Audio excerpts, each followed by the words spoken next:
हमारे पूरे भारत के अंदर पवित्र 5 सरोवर माने जाते हैं। पंपा सरोवर है, बिंदु सरोवर है, मान सरोवर है, पुष्कर सरोवर है और ये नारायण सरोवर है। नारायण सरोवर की जो उत्पत्ति है बताया जाता है, शास्त्रों के अंदर महिमा लिखा है कि भगवान विष्णु जी के दाएं पैर के अंगूठे में यहाँ पे जल की उत्पत्ति हुई है, तो उससे ये सरोवर बना। इसलिए स्थान का जो नाम है ब्रह्मा जी ने नारायण सरोवर दिया।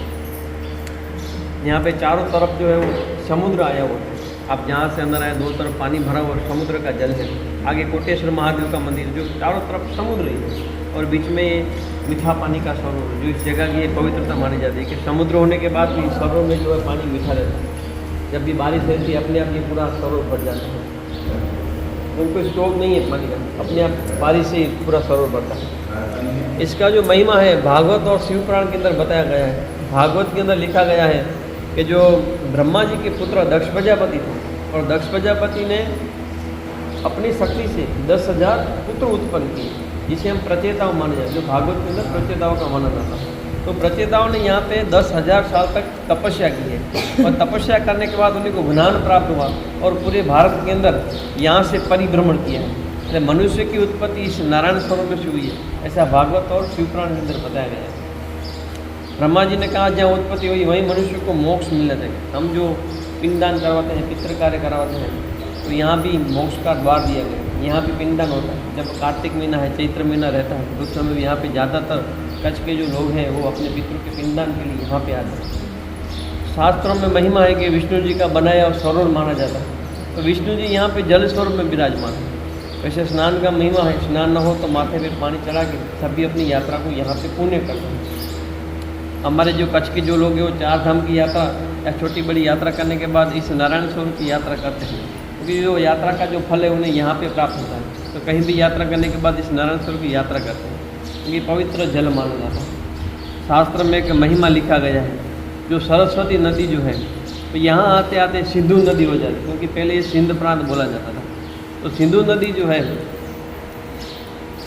18 के साल में भूकंप आया, जो सरस्वती का जो वेण जो था वो पाकिस्तान चला गया। अभी भी शास्त्रों में महिमा लिखा गया है कि सरोवर के गर्भ के अंदर 7 कुएँ हैं और 7 कुएँ मीठे पानी के भरे हुए। इसके लिए सरस्वती जो नदी जो है इस सरोवर के नीचे से भाग से गुप्त बह रही है, इसलिए गर्भ का जो पानी वो मीठा है। अब बाहर बोर करोगे तो वहाँ खारा पानी निकलेगा, क्योंकि चारों तरफ समुद्र ही है। तो सरोवर के इतने भाग के अंदर जो मीठा पानी है, इसलिए इस जगह की महत्वता मानी जाती है। इसलिए लोग यहाँ पे दर्शन के लिए, पितृ कार्य के लिए, स्नान के लिए इस स्थान पे आते हैं। और मंदिर के बारे में मैं आपको बताऊं तो यहाँ की कच्छ की महारानी थी, जिनका नाम महाकुंवरबा था, वो दर्शन के लिए यहाँ से द्वारिका गई थी। तो वहाँ जाने के बाद वहाँ के पट जो थे वो बंद हो गए, तो कच्छ की महारानी को द्वारकाधीश के दर्शन नहीं हुए।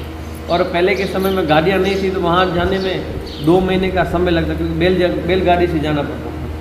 कच्छ की महारानी को सुझाव आया जो द्वारकाधीश जैसा मंदिर मेरे कच्छ के अंदर हो, तो मेरी कच्छ की जो प्रजा है वो दर्शन के लिए द्वारका ना जाए, यहीं दर्शन कर सके। तो जैसे द्वारका देवभूमि मानी जाती है, पवित्र भूमि मानी जाती है, तो नारायण सरोवर जो कच्छ के लिए तीर्थ भूमि मानी जाती है। तो कच्छ की महारानी ने ये जगह पसंद की और 400 साल पहले इस मंदिर का यहाँ पे निर्माण किया। जितनी मूर्तियाँ द्वारिका के अंदर शुभ मूर्तियों की यहाँ पे स्थापना की गई है। आप जो स्वरूप देखिए भगवान विष्णु जी का, त्रिविक्रम राय जी का स्वरूप है। ऊपर विष्णु जी है, नीचे उन्हीं के वहाँ जो है गरुड़ भगवान और द्वारकाधीश जो सामने के बाद है। उस हिसाब से कच्छ की महारानी ने 400 साल पहले इस मंदिर का यहाँ पे निर्माण किया और सरोवर जो है वो आदि अनादि काल से यहाँ पे आया हुआ है, इसलिए इस स्थान का विशेष महिमा है। यहाँ का महिमा है, ये इतिहास है। बोले त्रिकमराय भगवान की जय, नारायण सरोवर तीर्थ धाम की जय।